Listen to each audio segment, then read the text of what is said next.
They tried to study as the Bereans did in Acts chapter 17. And now, here's the guys.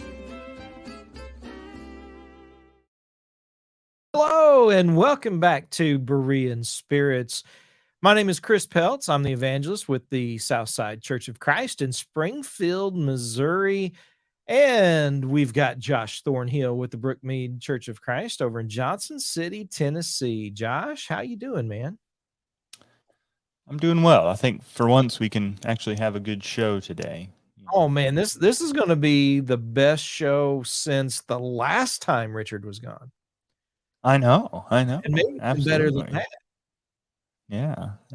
Yeah. But I'm it's doing been all great. right. How are you doing, Chris? Yeah. Oh man, thanks for asking, Josh. I appreciate that.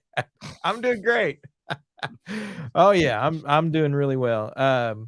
Yeah, Richard is unable to join us today. He is taking care of his parents, which is something we're going to be talking about on the program today. But before we get into that, if you have any comments, you want to join the conversation, be sure and do that. And if you haven't already, and you're on YouTube, hit that subscribe button. We really do appreciate that. And of course, share it out to everybody that you know and let them invite them to join in the study and the conversation as well. Josh, it has spring is here. It has sprung, and I do want to say our That's our prayers go weather. out to everybody down in the South, Mississippi, Alabama, and that have been dealing with some very serious tornadic weather. Texas, Louisiana.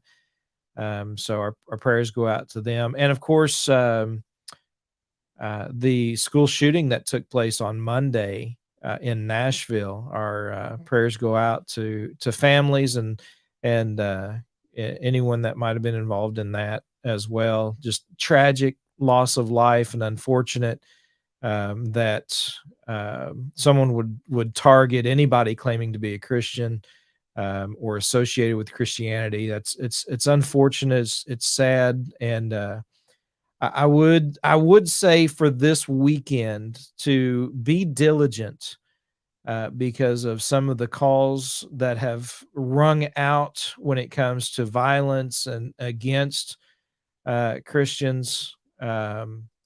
Just be vigilant with your services this weekend and out and about and just keep everybody in your prayers during this time for sure. So, you got anything you want to add to that, Josh? I do have some thoughts, but I mean, I think they're rather controversial, so I'll just save them. Well, I mean, it's, I'm, it's unfortunate. Don't hold back on my account. That's for sure. So, No, it's yeah, well, I mean, it kind of gets into the nature of who it is that was doing the shooting, and it's a different kind of discussion. So, yeah, that's true. But nevertheless, Christians were targeted. The idea of Christianity and the teachings of Scripture were on the mind and target. It would appear, and that certainly is the case for the call that has been made by Antifa and others when it comes to the acts of violence that they are calling for. Vengeance, I think, is the word that they used for this weekend. And so, again, our prayers go out to all those that have suffered loss and injuries, but also just ask everyone to be vigilant this weekend for sure. Well, Josh, we're going to be talking about honoring thy father and mother. And one of the first I've heard of that. times, what's that? I've heard of that. You've heard of that? Yeah. Sounds like That's good. you might find that Good. somewhere in the Bible. Somewhere in the Bible. Well, in Genesis chapter 2, it's interesting because after God had formed woman from the rib of Adam, and he said, this is bone of my bone and flesh of my flesh. It goes on to say, for this reason, a man should leave his father and mother and be joined to his wife. And so, but going from there, from the idea of marriage and leaving father and mother, when we get to the 10 commandments in the book of Exodus, we have within the 10 commandments the command to honor father and mother. And, that was a command that I don't think I truly understood or grasped for a very long time, after obeying the gospel, trying to, kind of understand, in light of a passage like Ephesians 6 or something, where it talks about children, obey your parents and things like that. But that's really not what is being talked about in that particular text. And, we're really talking about aged parents, taking care of and honoring and being mindful of parents as they get elderly and are in need. And we see that from Matthew chapter 15, where the Pharisees were kind of creating traditions and neglecting parents and saying, "Oh, well, we've got this Corbett that we've set aside this money, but rather than taking care of our parents, we're going to give it to the temple." And so they were neglecting their parents and not honoring their mother and their father and mother. And that was a huge deal for Jesus. And so he deals with them accordingly there in Matthew chapter 15. In fact, he says beginning in verse 7, well, did Isaiah prophesy of you hypocrites? For you honor me with your lips, but your heart is far from me, and in vain you do worship, teaching as doctrine the commandments of men. And so, while they were saying, oh, well, this is for God, they were neglecting what God had truly intended and wanted them to do when it came to honoring their father and their mother. Go ahead, Josh. Right. And I think it's interesting the way that Jesus says that you neglect the commandment of God because of your tradition. They had established their traditions that enabled them to set aside, in their minds at least, set aside the commandments of God. Obviously, this concept of honoring your father and mother would take us back to the 10 Commandments. I think you mentioned there in Genesis, but it's also part of the 10 Commandments. And as you read through the law, you get some picture as to what honoring your father and mother is going to look like. Into the next few chapters of Exodus and in Leviticus, you find, kind of the relationship a child is supposed to have with his parents. And I think, you bring up an interesting point. It doesn't just apply while the child is at home. It's not just, while you are under your parents' roof. Of course, you might say that in that day, people lived with their family longer.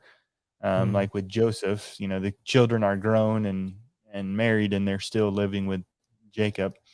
But I think there's still that principle of, regardless of how old your parents might be, how old you are, you still have that obligation to honor your father and mother throughout the remainder of your life. So. Yeah. And that's the idea, that the idea of honor, right? Sometimes I think that is lost on us in our modern language, our modern day today, right? It's, we talk about giving honor. We're not talking about just giving an award and moving on. Oh, great job. You raised kids, and now, then just kind of forget about, and it's a memory that you post every year on Facebook. Oh, look what happened years ago. That's kind of what we think of oftentimes when we think about honoring something. And of course, that's not what's being talked about. We're talking about providing for, taking care of, and keeping in mind constantly the needs that are there, just as a parent does for their children, right? Just as a parent provides for and takes care of their children and raises them and makes sure they have everything that they need in order to live and survive and thrive. that's what we're talking about when it comes to honoring thy father and thy mother is, as they get elderly and can no longer provide for or take care of themselves, doing that, right? Taking on that role and helping them in various ways so that they can, live out the rest of their days in comfort and just in the best way possible. Right. And I think there's also a sense in which that goes a little bit deeper than merely taking care of them. And I don't want to go too far into this, but you had brought up the school shooting the other day. A part of that was a repudiation of the shooter's upbringing. Her lifestyle was something that her parents didn't agree with, and a part of what she was doing was acting out against that. And that's a sense in which she was dishonoring her parents in that. Even though she didn't commit an act openly against them, it was dishonoring to her parents and what they believed and what they stood for. Now, I mean, obviously, there's a sense in which you have debate about whether your parents stand for what is right or what is wrong. But even if you might disagree, I still think that there's a sense in which you have to honor your parents and their views and beliefs and things that they have come to hold dear. And I know that can really get emotional in a lot of ways, but if your mother or grandmother or whoever believes that doing this, acting this way, whatever is wrong, then especially if I'm around them, I'm not going to partake in that. And that's a part of honoring them. And if it's truly wrong, then maybe you need to, change your life. But if it's just a difference of opinion, then while I'm around them, I'm going to honor their opinions. Yeah. On those things. Absolutely. But considering it, obviously the best situation is where everyone fulfills their role, right? A mother and a father fulfilled their role, faithfully, not only to God, but towards their child and raised them up. I mean, that's the ideal situation. But sometimes they don't do that. And it's interesting because this particular command isn't contingent upon that either. And that can be very difficult to a lot of folks don't want to talk about that. They don't want to, they want to bring in some contingencies and some they were terrible parents. They didn't do this or they didn't do that, or their belief system is completely wrong. There's still a responsibility for the physical well-being, just as they had for their child, that we should take upon as children of God, right? Because this is a commandment God has given us: honor thy father and thy mother, right? Not if they did certain things, but this is something that we're told that we are to do, and so it's something that we need to take very seriously. Absolutely. And as seriously as Jesus took that in Matthew 15, as we talked about, if we neglect that for whatever reason, Jesus will take that seriously, and we will be held accountable for that as well. Yeah. In fact, look at 1 Timothy chapter 5, because in 1 Timothy chapter 5, there in verse 8, for example, here is a situation where he's getting ready to talk about widows and widows indeed, and the church providing for certain widows and not for others. But in 1 Timothy chapter 5 and verse 8, he refers to taking care of your family, right, and helping them and providing for your family. That this is something you are supposed to do. In fact, what he says is, I think, rather chilling when you look at the latter part of that verse, because he says that those who do not provide for their own family, especially those of their own household, that they have denied the faith. They're one thing, but then he goes on and said, and they are worse than an unbeliever. Now, I'm to grasp what he is saying. I mean, think about the fate of unbelievers. Think about what is going to happen for those who deny the faith ultimately, right? He has a place prepared for eternity for unbelievers and those who deny the faith. And in this particular text, he says that if you don't provide for your family, especially those of your own household, you are worse than an unbeliever. You know, God has demonstrated that he has anger, right? He was angry with Moses when he struck the rock in Numbers chapter 20, and says, because of your unbelief, you will not be able to enter into the promised land. You know, and here's a situation in the New Testament saying you're worse than an unbeliever if you're not going to provide for your own family, especially those of your own household. Yeah, and I think there, in the sense of being worse than an unbeliever, I don't think that's speaking to the fact that there's going to be various degrees of No, punishment. yeah, I don't believe that either. But But there's still, the sense in you're worse which, than that. You know, yeah, there's the sense in which this person knows better. yeah, You know, there's one thing to do something in ignorance and not realize that it's wrong, but to know better and to still do that, that's worse. And I think that's the point that Paul is making here. Very similar to what Peter makes in 2 Peter chapter 2. Those who have once been enlightened, he says, if they fall away, he says the latter end for them is worse than the beginning.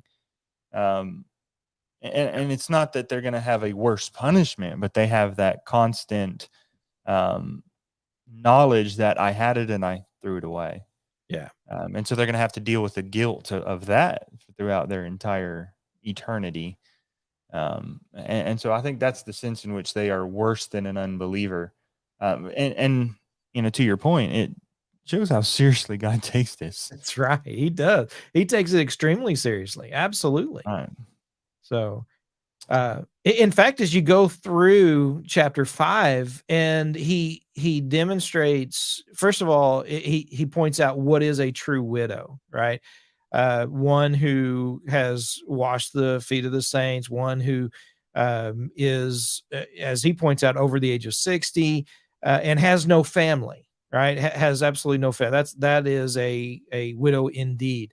And that is one that the church can provide for and help. Mm-hmm. But he contrasts that with one who, you know, that the church shouldn't be burdened with, right? Don't burden the church. First of all, if they can remarry, if they're under this certain age, they're able to remarry, or if they have family, right? And notice what the point that he's making in 1 Timothy chapter 5 is that if you have family that can provide and take care of you, or, you know, of someone who is elderly, the family has that responsibility. It is not to be a burden on the church. It is to be a responsibility of the family. And that's, you know, God is making that very clear throughout the scriptures. But I think in 1 Timothy chapter 5, he probably makes it more clear than anywhere else, at least in my mind. Well, there goes the show. Oh, hey, Richard, how you doing? I'm doing great. Well, howdy, sir. I've been listening to the show, and I thought, man, I better join this.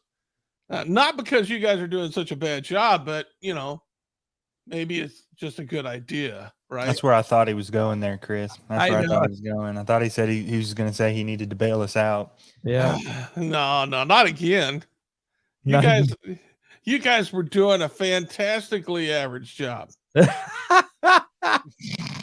Look who finally decided to roll out of bed here. You know, I know. Yeah. No. My dad got back from the doctor early, so okay. I still had a chance to get back and be on the show. So I thought, hey, why not? So I'm here. Very good. Very good. had to. I was listening to it, and I'm like, boy, there's so many things I'd like to say, and I was going to type it, and I thought, I'll just go home real quick and get on the show. Well, there you go. Here I am. There you are. Well, Yeah. have at it, Richard. Well, you know, if I can add something, am I interrupting a point that you are making, Chris? No, but The Bible says don't add to or take away. So right. You know, I'm going through this very thing that you guys are considering. Yeah. And it's boy, let me tell you something. Nothing opens the eyes more than when you're actually doing it. And we got to you know, I think it's important to share some of these things when you're going through it. And one thing that I have learned through all of this is so many times young people, when they're starting out in life, they make goals for themselves, and they even plan for retirement, and they save for retirement. They're doing all these things, but do you ever include possible costs for taking care of your elderly parents? Because that should be your number one priority before you even take care of yourself. Before you start thinking about, hey, I'm going to start saving for my own retirement. No, you need to think about your mom and dad and how you're going to take care of them. And I really think that's where many of us are missing the boat, is we are not thinking about and making it a primary goal to take care of our parents when they get older. Well, you know, that's what they were doing in Matthew 15. You know, it points out, granted, they said, oh yeah, we did this, but yeah, we're not going to take care of our family. We're going to set it aside for the temple. Right.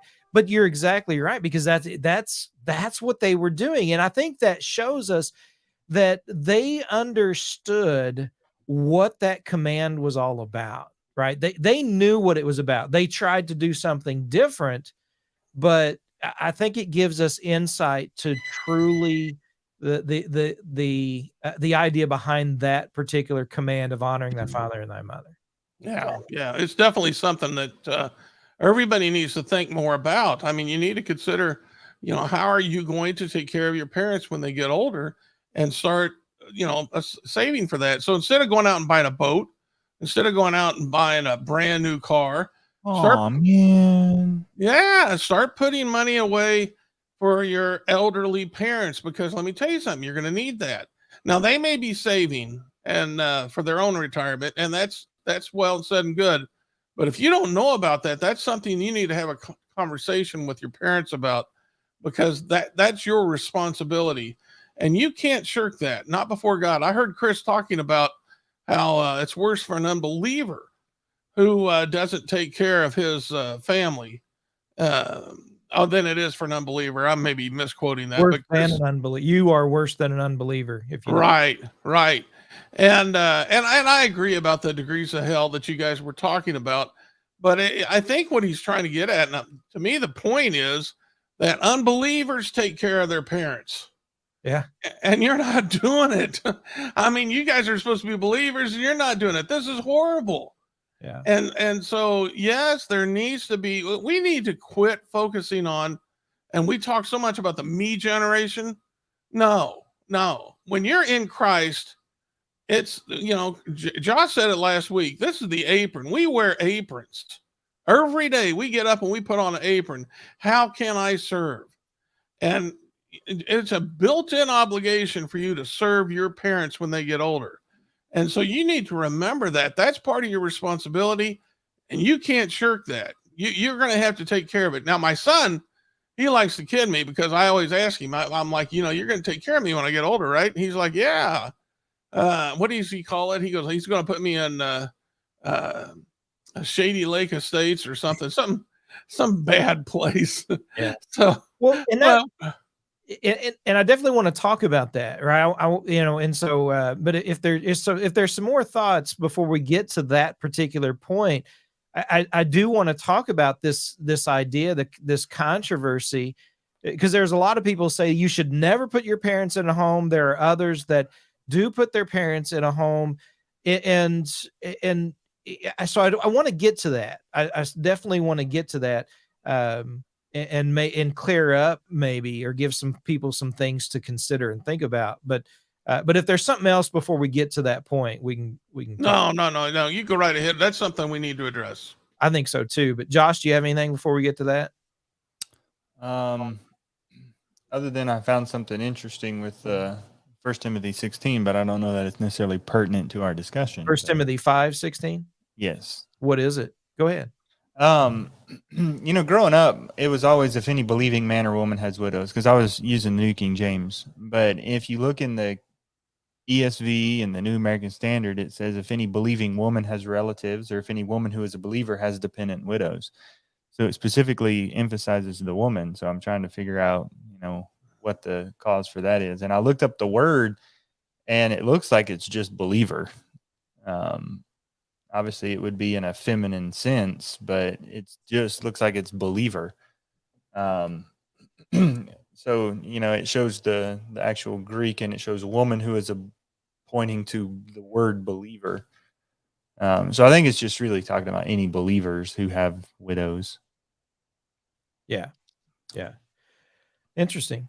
The Greek definitely uses words in a masculine or feminine sense in some cases. So some words definitely have those leanings or implications of male or female. And I think there would be cases where you would want to pay attention to that, but I don't feel like this is one of those cases where that makes a difference. Yeah. I mean, God's will is that we provide and take care of our family. Yeah, whether you're a woman or not. So I think that, and whether you're a believer or not, even at that, I mean, that's God's will for his creation as a whole. And I just want to throw in, now that's your earthly family.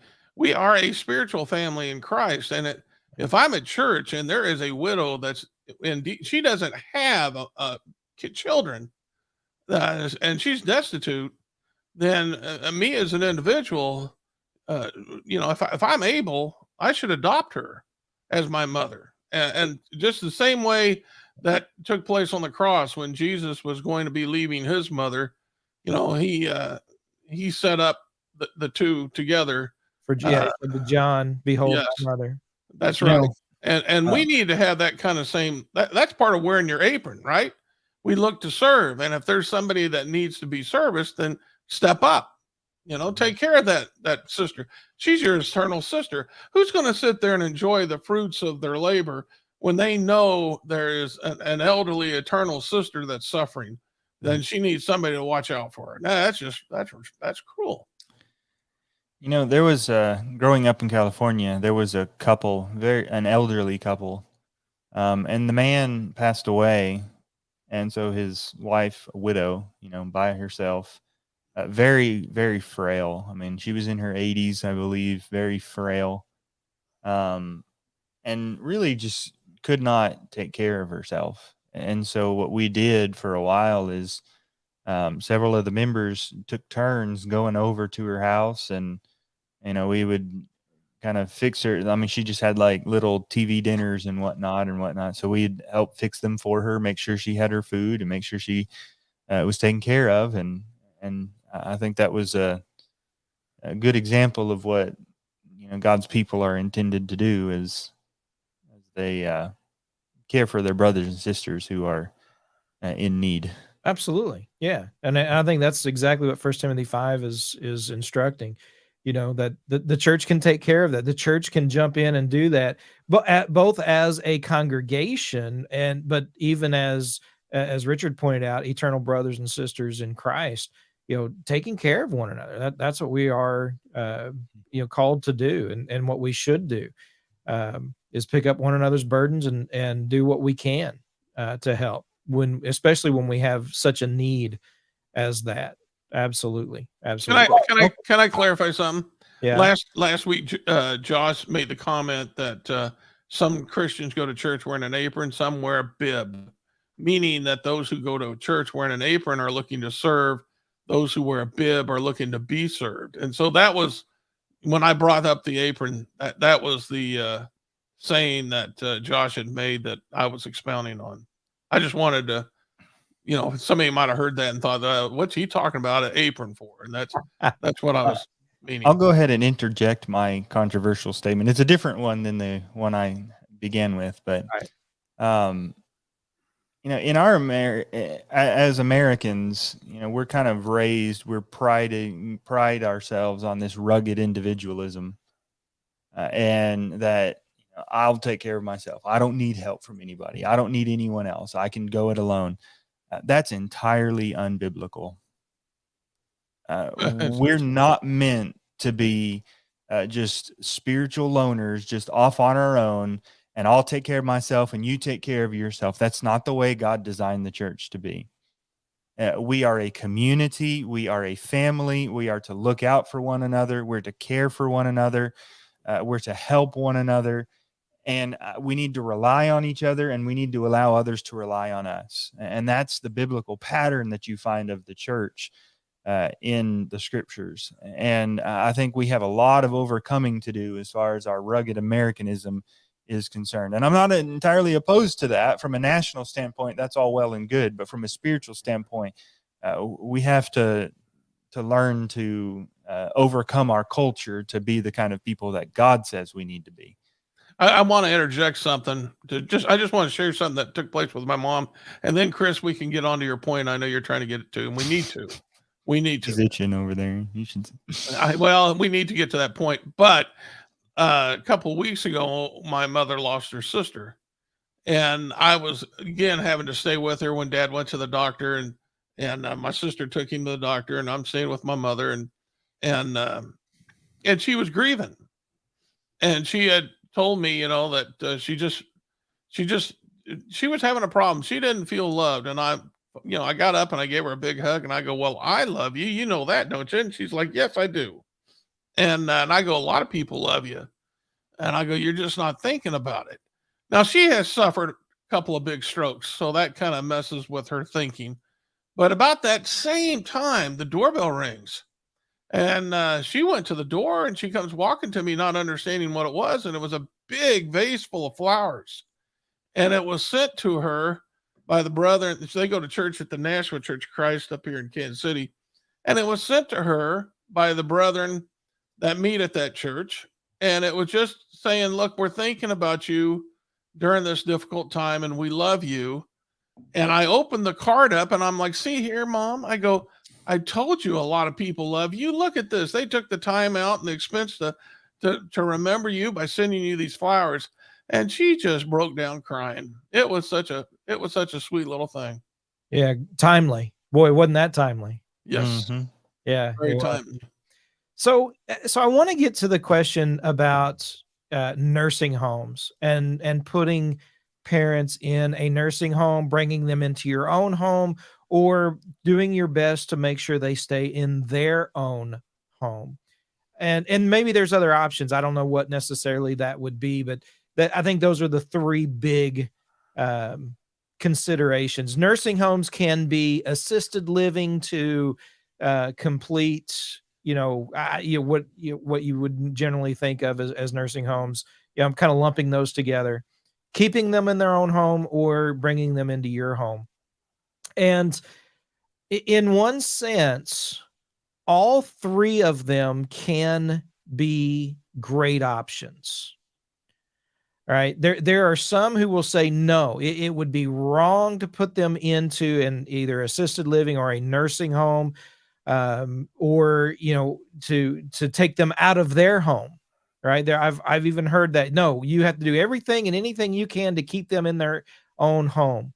And that may be what they want. That may be, what they would hope for, but when we talk about honoring thy father and thy mother, taking care of them, that may not be what is best for them. There may be some things that are no longer safe. There may be some things that a care that needs to be provided that is just not feasible to be provided in a home situation necessarily, whether it's their own home or even in your home and bringing your parents in. There are lots of different situations, and each family needs to make a decision. the problem gets into is what we think about when we think about nursing homes, and that is people stick their parents in those homes, and they then that's it, right? The parents feel like they've been abandoned, they've been neglected, and that their family, they doesn't come and see them. And that's where the problem lies. It's not that there isn't a right way to do it. It's just that there's a lot of folks that don't do it the right way. And it's not that there's a one answer fits all, right? And so those are a couple of things I thought we could talk about. Well, I agree wholeheartedly. I've done some work in the assisted living community, and I will tell you from my experience at the place where I was at, most of the people who are placed in assisted living are those who are just coming down with Alzheimer's.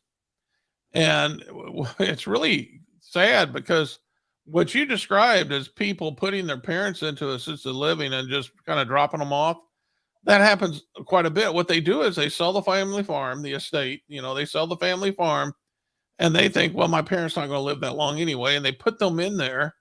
It's pretty expensive to have a parent in assisted living, at least 5,000-6,000 a month, and so you put them in there, and pretty soon they run out of money.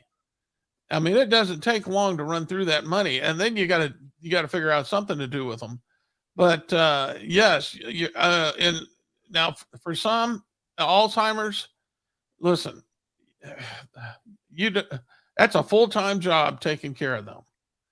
And really, the people who are at these assisted living centers are qualified. They have been trained on how to help them and deal with them. And in many of those cases, I think it's best that they're there. Do the people who live there, do they hate it? Yes. They want to go back to the family farm, but that's just not possible. And so, there are problems. There's going to be difficulties with that, but just because you place somebody in assisted living doesn't mean you don't care for them, because there were plenty of parents that had children who regularly come and visited with them and checked on them. So, sometimes that's just the best option, as you said, Chris, because that's what they need. Now, not always, but that's what they need. Yeah, absolutely. And there are those, my mom died at a very early age, right? She was in her early 50s when she died of cancer. And, my dad, he's buried two women now from cancer. And both of them, when they were, on their last month or weeks, he's like, we're getting them home. We're bringing them home, and they're going to die at home. That's something that obviously they would want. I think all of us would want that if at all possible. And that he was willing to do whatever it took to make sure that could happen. And that's what I think for those who love their parents, we want them to, to have that if possible, but it's just not always possible. It really isn't. There gets to be a point when not only safety, I mean, cost is always, everything costs money, right? But it gets to the point of, what is in the best interest for the, the most productive, or at least happiest life that they can possibly have, and trying to provide that for them. Yeah, they may not be happy in the decisions that you make, but hopefully, and what you would pray for is that they would realize that what you're doing is in their best interest, and that the biggest thing, is not neglecting them, not dropping them off and abandoning them. That is not what this is to be for. We still have a responsibility towards our parents. And I just want to add that, when it comes to other people's situations, you need to be careful before you start making judgments, because oftentimes you don't know all the details, and you don't know all the factors that went into the decision making. And so it's easy for you to sit here and say, well, you should have done this. Well, that's easy for you to say on the outside. But if you're not in there actually making the decisions and making doing the work that needs to be done, it's easy for you to have to say that. I know of a family or a woman. She was a widow, and she only had one son, and he lived about 30 minutes away from her. And she was getting to the point where her memory was going, her eyesight was gone. I mean, she wasn't blind, but I mean, she couldn't see very well anymore. And he was working. He was by himself, didn't have a family, and he had to work for a living, and he couldn't be there to take care of her. And so he had to, I guess, for the last few years of her life, he had to place her into a nursing home. And I don't know all the decisions that went into that. I'm not saying I don't know what all led him to make that decision, but I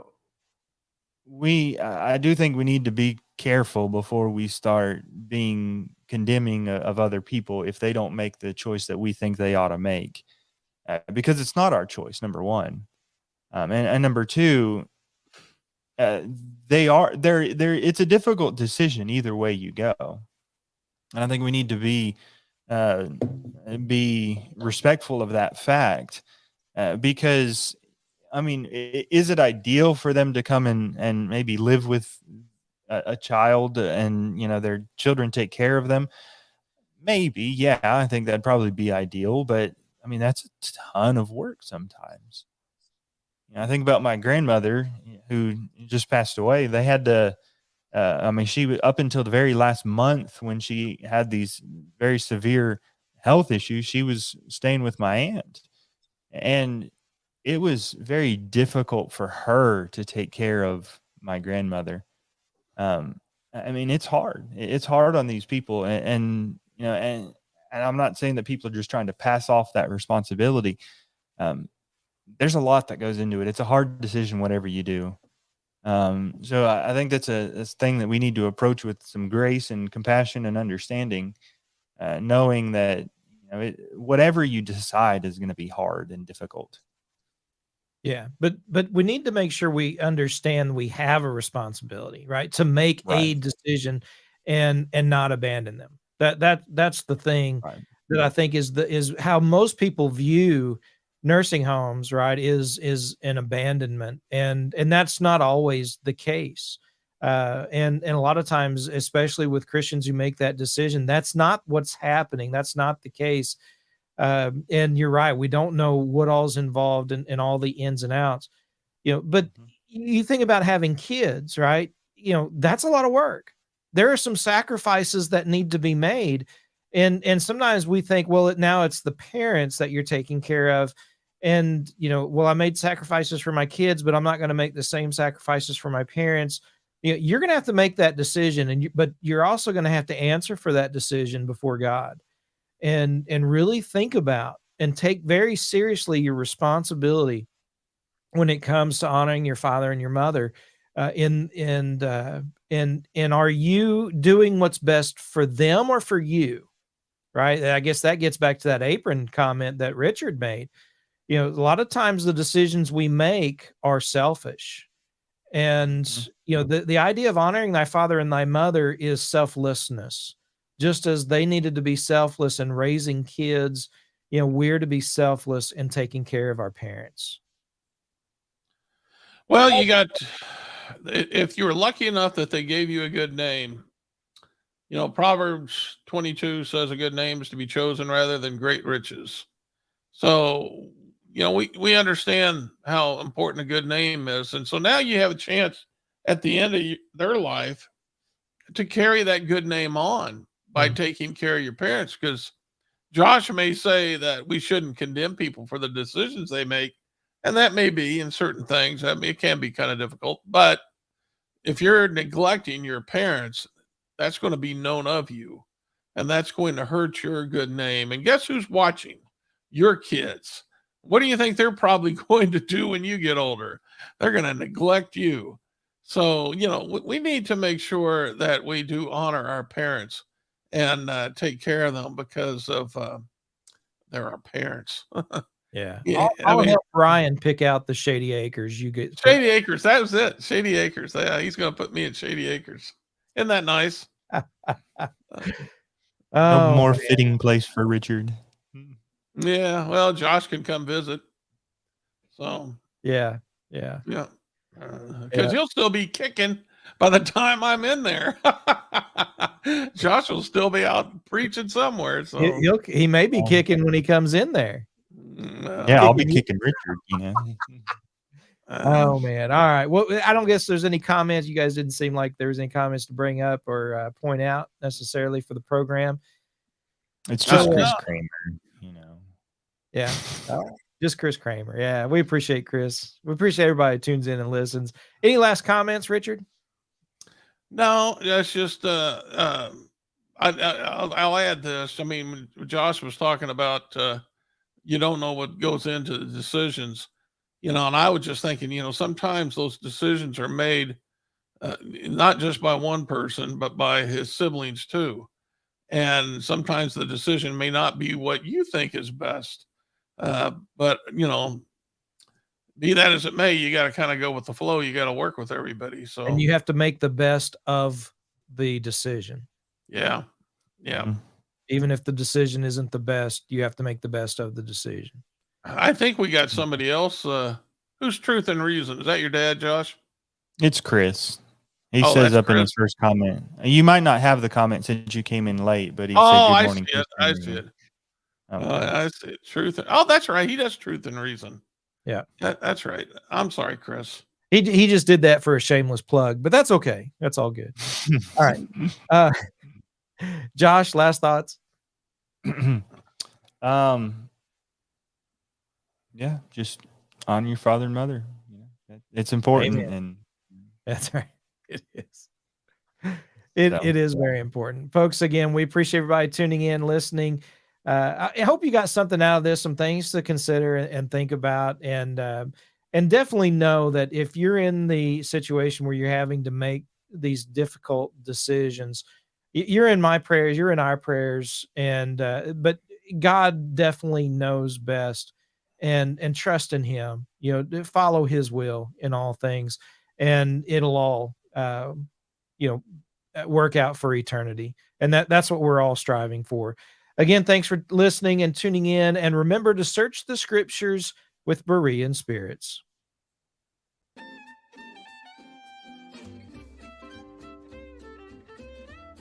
Well, folks, that's all for today.